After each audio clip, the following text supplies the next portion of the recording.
जय हिंद दोस्तों, आप सभी का स्वागत है आपके अपने YouTube चैनल MHRG SSC पर। दोस्तों, मैं आज से आप लोगों के लिए मैथ का वीडियो लेकर आ रहा हूं, जिसमें मैं संपूर्ण मैथ पढ़ाने वाला हूं। दोस्त, यदि जिनको मैथ नहीं आता हो उनके लिए मैथ सीखने का बहुत ही अच्छा मौका है, क्योंकि मैं मैथ एकदम जीरो लेवल से शुरू करूँगा। तो दोस्त, आज हम संख्याओं को पहचानना सीखेंगे। हम यह सीखेंगे कि कौन सी संख्या सम संख्या होती है और कौन सी संख्या विषम संख्या होती है, तथा कौन सी संख्या परिमेय संख्या होती है और कौन सी संख्या अपरिमेय संख्या होती है। तो दोस्तों, चलिए मैं आप लोगों को बिल्कुल बेसिक से लेकर चलता हूं। देखिए, पहला है प्राकृतिक संख्या। सबसे पहले हम प्राकृतिक संख्या के बारे में सीखेंगे कि प्राकृतिक संख्या होती क्या है। ठीक है, तो देखिए, प्राकृतिक संख्या जो हमारी होती है वो 1 से शुरू होती है। 1, 2, 3, 4 और इसी तरह से ये अनंत तक जाती है। कहाँ तक? अनंत तक। यानी कि प्राकृतिक संख्या का कोई अंत नहीं है। आपका शुरुआत पता है कि शुरुआत प्राकृतिक संख्या कहाँ से होती है? तो प्राकृतिक संख्या की जो शुरुआत होती है वो 1 से होती है। कहाँ से? 1 से। और कहाँ तक? अनंत तक, यानी कि इन्फिनिटी तक। ठीक है। पूर्ण संख्या क्या होती है? तो देखिए, पूर्ण संख्या जो हमारी होती है वो 0 से शुरू होती है। कहाँ से? 0 से।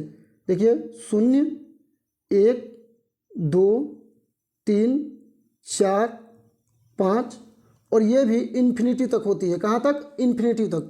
एक बात यहाँ पर आप लोग समझिएगा ध्यान से। देखिए, ये 1 से प्राकृतिक संख्या हमारी शुरू हुई और जो पूर्ण संख्या है, देखिए यहाँ से 1 से लेकर इन्फिनिटी तक है। इसके आगे जो है कि 0 लगा है। तो देखिए, ये इस 0 के लगने से जो प्राकृतिक संख्या है हमारी वो पूर्ण संख्या में बदल गई है। यानी कि यदि देखा जाए तो देखिए, 0 जो है हमारा क्या है, वो पूर्ण संख्या है। क्या है? 0 एक पूर्ण संख्या है। ठीक है। यदि मैं यहाँ से 0 को मिटा दूँ तो देखिए, यदि मैं यहाँ से 0 को हटा देता हूँ तो देखिए, प्राकृतिक संख्या और पूर्ण संख्या में कोई अंतर रह जा रहा है? कोई अंतर नहीं है। प्राकृतिक संख्या और पूर्ण संख्या में कोई अंतर नहीं है 0 को हटा देने से। लेकिन वहीं पे यदि मैं 0 को लगा दूं, देखिए यदि मैं 0 को लगा दूं तो जो प्राकृतिक संख्या हमारी है वो पूर्ण संख्या में बदल जा रही है। ठीक है। तो कभी भी इस बात को ध्यान दीजिएगा, जो हमारी प्राकृतिक संख्या होती है उसके आगे यदि 0 लग जाए तो वो जो प्राकृतिक संख्या है वो पूर्ण संख्या में बदल जाएगी। ठीक है। चलिए आगे भी कुछ संख्याओं को हम लोग सीखते हैं। तीसरा है पूर्णांक संख्या। तो पूर्णांक संख्या क्या होती है इसको भी जान लीजिए। तो देखिए, पूर्णांक संख्या जो हमारी होती है उसमें जो 0 होता है वो न्यूट्रल होता है। क्या होता है? न्यूट्रल। देखिए, मैं लिख करके दिखा देता हूँ। ये 0 है तो 0 क्या है? ये न्यूट्रल है। देखिए, इसके बाद 1, 2, 3 और डैश डैश कर करके इन्फिनिटी तक। ठीक है। और इधर भी देखिए, -1, -2, -3 और ये भी इन्फिनिटी तक है। ठीक है। तो देखिए, यहाँ से जो है हमारा 1 से और इधर इन्फिनिटी तक ये हमारा धनात्मक पूर्णांक होता है। क्या होता है? धनात्मक पूर्णांक। और इधर जो है -1 से शुरू होकर अनंत तक जो है ये क्या है? तो ये जो है ऋणात्मक पूर्णांक है। क्या है? ऋणात्मक पूर्णांक। और 0 जो है ये क्या होता है? न्यूट्रल होता है। ठीक है। 0 क्या है? न्यूट्रल। यदि आपसे कहे कि पूर्णांक संख्या जो है ये कितनी प्रकार की होती है, तो पूर्णांक संख्या 2 प्रकार की होती है। एक जो है यहाँ से यहाँ तक धनात्मक पूर्णांक होता है और एक जो होता है इधर ऋणात्मक पूर्णांक होता है। ठीक है। तो धनात्मक पूर्णांक और ऋणात्मक पूर्णांक दोनों समझ में आ गया होगा। यदि पूर्णांक संख्या का उदाहरण यदि देखा जाए तो पूर्णांक संख्या का उदाहरण ये होता है कि सभी धनात्मक संख्या तथा सभी ऋणात्मक संख्या और 0 का समूह ही पूर्णांक संख्या कहलाता है। ठीक है। पूर्णांक संख्या समझ में आ गया कि पूर्णांक संख्या क्या होता है। पूर्णांक संख्या 2 प्रकार का, एक होता है धनात्मक पूर्णांक और एक होता है ऋणात्मक पूर्णांक। ठीक है। धनात्मक पूर्णांक और ऋणात्मक पूर्णांक दोनों समझ में आ गया होगा। चलिए अब हम आगे देखते हैं। देखिए, चौथा है सम संख्या। सम संख्या क्या होती है? तो सम संख्या वो संख्या होती है जो 2 से पूरा पूरा कट जाए। ठीक है। जो संख्या 2 से पूरा पूरा कट जाती है वो संख्या सम संख्या होती है। ठीक है। देखिए, मैं लिख देता हूँ। पहला है 2, 4, 6, 8 और ये अनंत तक। ठीक है। अनंत तक। यानी कि जो संख्या 2 से पूरा पूरा कट जाए वो सम संख्या होती है। ठीक है।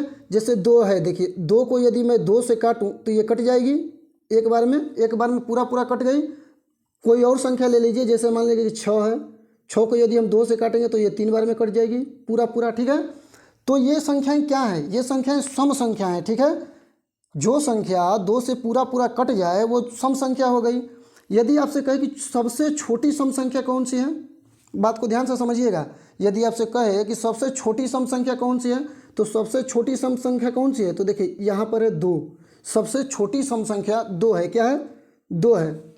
पांचवा है विषम संख्या, ठीक है, इसको मैं यहाँ पर कर देता हूँ।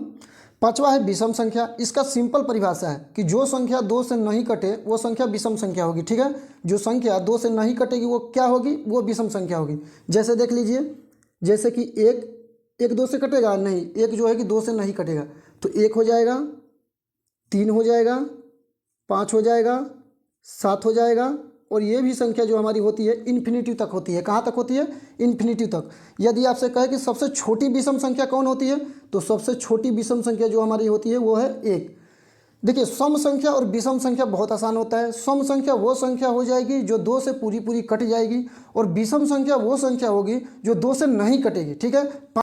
देखिए, इसमें से यदि हम किसी भी संख्या को 2 से काटेंगे तो ये संख्या जो है कि पूरी पूरी नहीं कटेगी, ठीक है। ये संख्या 1 क्या 2 से कटेगा, नहीं कटेगा। 3 भी नहीं कटेगा, 5 भी नहीं कटेगा। तो जो संख्या 2 से नहीं कटेगी वो विषम संख्या होगी, ठीक है। तो सम संख्या आपको समझ में आ गया, विषम संख्या आपको समझ में आ गया।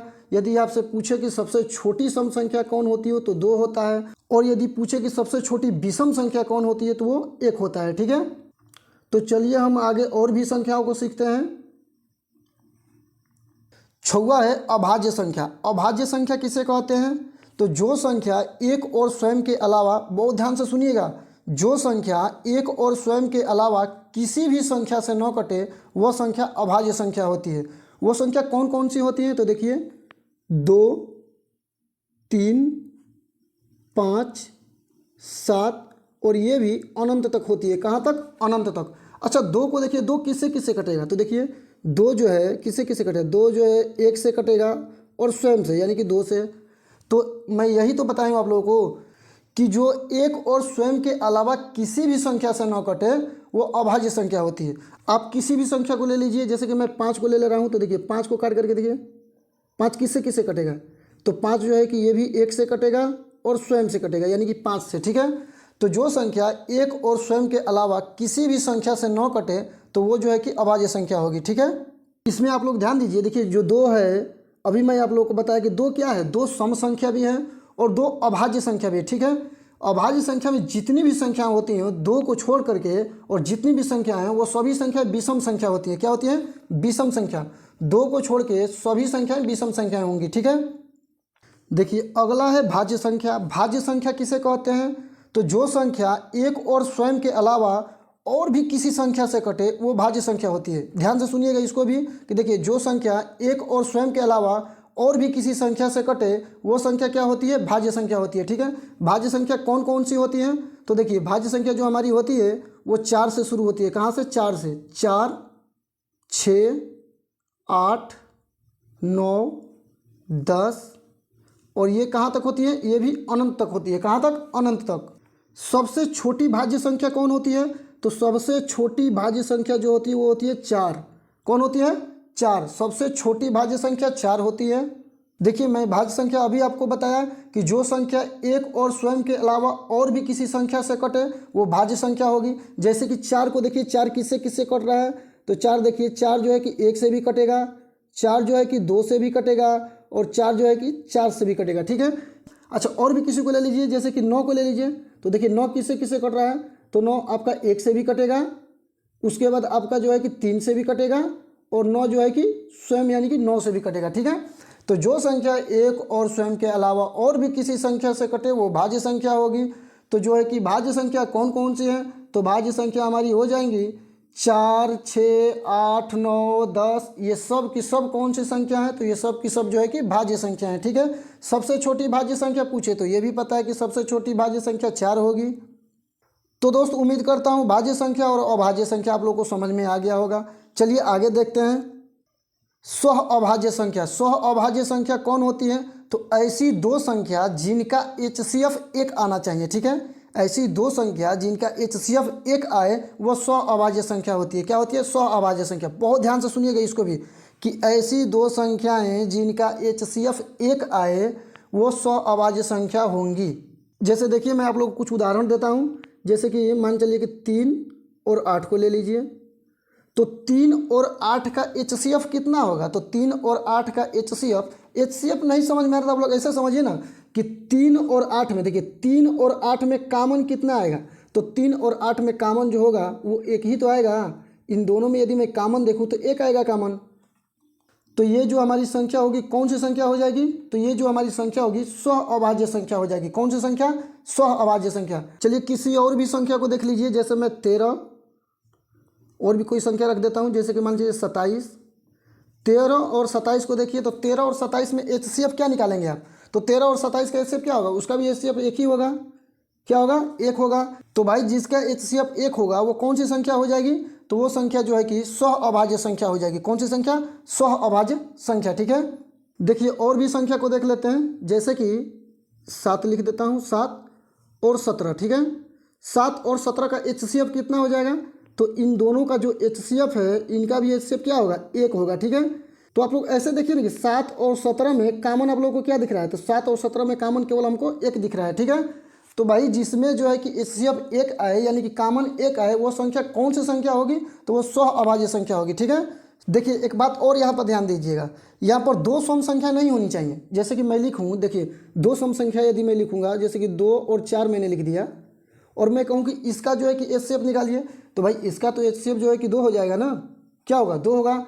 भाई 2 और 4 का HCF क्या होगा, 2 होगा। लेकिन मैं आप लोगों को क्या बताया कि स्व अभाज्य संख्या कौन संख्या होती है, तो मैं ये बताया था कि ऐसी दो संख्या जिनका HCF एक आना चाहिए। ठीक है, ऐसी दो संख्या जिनका HCF एक आए वह स्व अभाज्य संख्या होती है। लेकिन यहाँ पर एक तो नहीं आ रहा है, यहाँ पर तो 2 आ जा रहा है, तो ये जो है कि हमारा स्व अभाज्य संख्या नहीं है। ठीक है, अच्छा मैं इस पर आप लोगों को और उदाहरण देता हूँ, इसको मैं मिटा देता हूँ, फिर से आप लोगों को देता हूँ। देखिए मैं कुछ ऑप्शन दे रहा हूँ, आप लोग खुद बताइए कि स्व अभाज्य संख्या कौन सी है। ठीक है, देखिए 3 और 6 हो गया, जैसे कि 4 और 8 हो गया,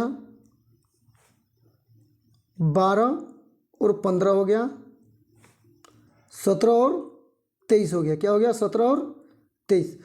अब आप लोग हमको बताइए कि इसमें से स्व अभाज्य संख्या कौन सी है। तो देखिए स्व अभाज्य संख्या कैसे पहचानेंगे, तो मैं आप लोगों को बता भी दिया था कि जो स्व अभाज्य संख्या होती है उसमें HCF एक आना चाहिए। क्या आना चाहिए, HCF जो है कि एक आना चाहिए। ठीक है, तो देखिए 3 और 6 में HCF क्या होगा, तो 3 और 6 में HCF जो आएगा वो 3 आएगा। क्या आएगा, 3। ऐसे नहीं समझ में आ रहा, तो 3 और 6 में कॉमन क्या आ रहा है, तो 3 और 6 में कॉमन 3 आ रहा है। देखिए 4 और 8 का HCF क्या हो जाएगा, तो 4 और 8 का HCF हो जाएगा 4। क्या हो जाएगा, 4। और 12 और 15 का, तो 12 और 15 का HCF हो जाएगा 3। 17 और 23 का HCF कुछ आप लोग को दिख रहा है, तो 17 और 23 का HCF कुछ भी नहीं होगा, केवल और केवल एक होगा। क्या होगा, एक। तो स्व अभाज्य संख्या इसमें से कौन सी होगी, तो स्व अभाज्य संख्या जो है कि 17 और 23 हो जाएगी। कौन, 17 और 23। और जो है कि 12 15 स्व अभाज्य संख्या नहीं होगा, 4 8 स्व अभाज्य संख्या नहीं होगा, 3 और 6 भी स्व अभाज्य संख्या नहीं होंगी। ठीक है, अब चलिए हम लोग देखते हैं जुड़वा स्व अभाज्य संख्या, यानी कि जुड़वा स्व अभाज्य संख्या कौन सी संख्या होती है। ठीक है, जुड़वा अभाज्य संख्या क्या है, तो जब दो अभाज्य संख्या के बीच का अंतर 2 हो तो वह संख्या जुड़वा अभाज्य संख्या होती है। ठीक है, ध्यान से सुनिए, जब दो अभाज्य संख्या, ठीक है, दो अभाज्य संख्या के बीच का अंतर 2 हो तो वह संख्या जुड़वा अभाज्य संख्या होती है। इससे पहले हम लोग पढ़े हैं स्व अभाज्य संख्या। स्व अभाज्य संख्या में हम लोग पढ़े हैं कि ऐसी दो संख्या जिसका HCF एक आए, क्या, एक आए, जिसका HCF एक आता है वो स्व अभाज्य संख्या होती है। लेकिन जुड़वा अभाज्य संख्या जो है कि इसमें जो है कि दो अभाज्य संख्या के बीच का अंतर 2 होना चाहिए। ठीक है, तब जाकर के वह जुड़वा अभाज्य संख्या होगी। जैसे मैं इसमें कुछ उदाहरण आप लोगों को देता हूँ, जैसे कि 3 और 5। ठीक है, तो ये दो संख्या हो गई और दोनों संख्या के बीच का अंतर कितना है, तो इन दोनों संख्या के बीच का अंतर 2 है। ठीक है, और मैं यही आप लोगों को बताया हूँ कि जब दो अभाज्य संख्या के बीच का अंतर 2 हो तो वह संख्या जुड़वा अभाज्य संख्या होती है। और भी कुछ उदाहरण देख लीजिए, जैसे कि 13 और 15 ले लीजिए, तो 13 और 15 में अंतर कितना है, तो 13 और 15 में भी अंतर कितने का है, 2 का अंतर है, तो ये भी जुड़वा अभाज्य संख्या होगा। और भी कोई संख्या देखिए, जैसे कि 17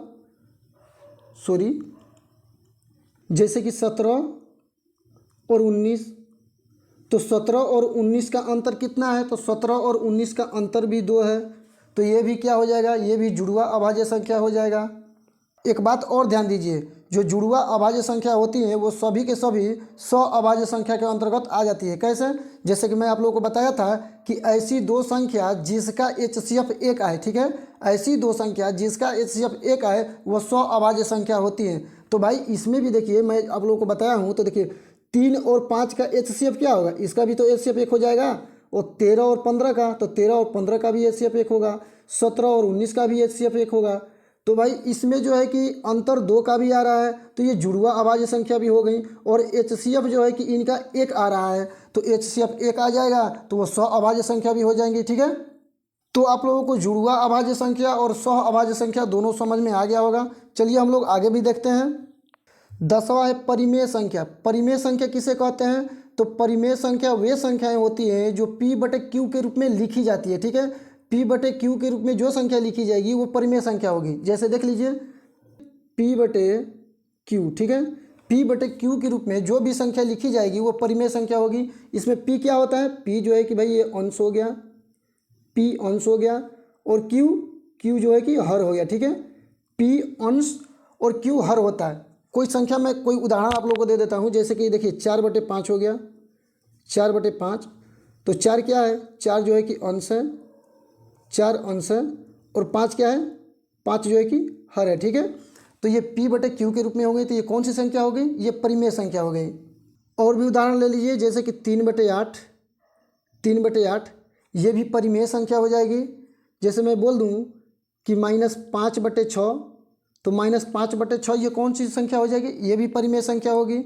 और भी कोई उदाहरण ले लीजिए, जैसे कि -3/-7 ये भी परिमेय संख्या होगी। ठीक है, देखिए परिमेय संख्या में जो है कि Q का मान शून्य नहीं होना चाहिए, कोई भी पूर्णांक होना चाहिए, चाहे वो धनात्मक पूर्णांक हो या ऋणात्मक पूर्णांक हो। ठीक है, वे सभी के सभी जो है कि परिमेय संख्या होंगी। ठीक है, अच्छा भिन्न संख्या क्या होती है? तो देखिए भिन्न संख्या को सीख लीजिए।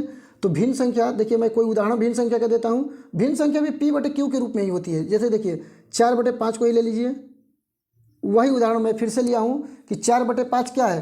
तो ये जो 4/5 है ये भिन्न संख्या है। क्या है? भिन्न संख्या। और भी कोई उदाहरण ले लीजिए, फिर उसी उदाहरण को मैं लेता हूँ 3/8। क्या है? 3/8 ये क्या है? तो ये भी भिन्न संख्या है। ठीक है, अच्छा और भी उदाहरण देखिए, मैं यदि यही वाला उदाहरण उठाऊँ कि -5/6, तो ये कौन सी संख्या होगी?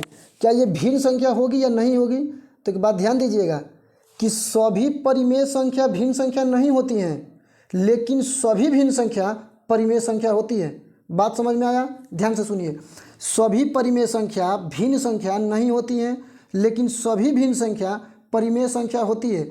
यानी कि भिन्न जो हमारा होगा कभी भी माइनस में नहीं होगा। बात समझ में आया? भिन्न हमारा माइनस में नहीं होगा, यानी कि ऋणात्मक नहीं होगा। लेकिन जो हमने 5/6 लिया है ये ऋणात्मक है। क्या है? ये ऋणात्मक है, तो ये हमारा नहीं होगा, ये परिमेय संख्या हो जाएगी। क्या हो जाएगा? परिमेय संख्या। तो ये भिन्न संख्या के रूप में नहीं आएगा, तो इसको हम लोग हटा देंगे। ये क्या होगा? भिन्न संख्या के रूप में नहीं आएगा। और कोई संख्या लेंगे, यदि भिन्न संख्या के रूप में लेना है तो हमको ऋणात्मक नहीं लेना है। ठीक है, भिन्न संख्या कभी भी ऋणात्मक नहीं होता है, इस बात को ध्यान दीजिएगा। यदि ऋणात्मक आ जाए, जैसे मैंने इसी उदाहरण को ले लीजिए, जैसे -3/-7 मैंने ले लिया, तो क्या ये भिन्न संख्या है? तो नहीं, ये भिन्न संख्या नहीं है, ये परिमेय संख्या है। जो भिन्न संख्या होती है वो ऋणात्मक नहीं होती है। और ये जो -3/-7 है ये क्या है? ऋणात्मक है, तो ये भिन्न संख्या नहीं होगी, ये परिमेय संख्या हो जाएगी। ठीक है, तो भिन्न संख्या और परिमेय संख्या आप लोगों को अच्छा से समझ में आ गया होगा कि भिन्न संख्या किसे कहते हैं और परिमेय संख्या किसे कहते हैं। मैं आप लोगों को अच्छी तरह से बता दिया हूँ कि सभी भिन्न संख्या जो होती है परिमेय संख्या के अंतर्गत आती हैं, लेकिन सभी परिमेय संख्या भिन्न संख्या के अंतर्गत नहीं आएंगी। भाई कुछ आ जाएंगी, जैसे कि मैंने आप लोगों को बता भी दिया है कि 4/5, जो ये 4/5 है ये परिमेय संख्या भी है और यही जो है कि भिन्न संख्या भी है। तो कुछ परिमेय संख्या भिन्न संख्या के अंतर्गत आती हैं, लेकिन सभी परिमेय संख्या भिन्न संख्या के अंतर्गत नहीं आएंगी, लेकिन सभी भिन्न संख्या परिमेय संख्या के अंतर्गत आ जाएंगे। ठीक है, तो चलिए हम लोग आगे भी कुछ सीखते हैं। परिमेय संख्या हमने सीख लिया, भिन्न संख्या सीख लिया, अब अपरिमेय संख्या सीखते हैं। दोस्त परिमेय संख्या और भिन्न में मुझे नहीं लगता है कि आप लोगों को अब कोई दिक्कत होगा।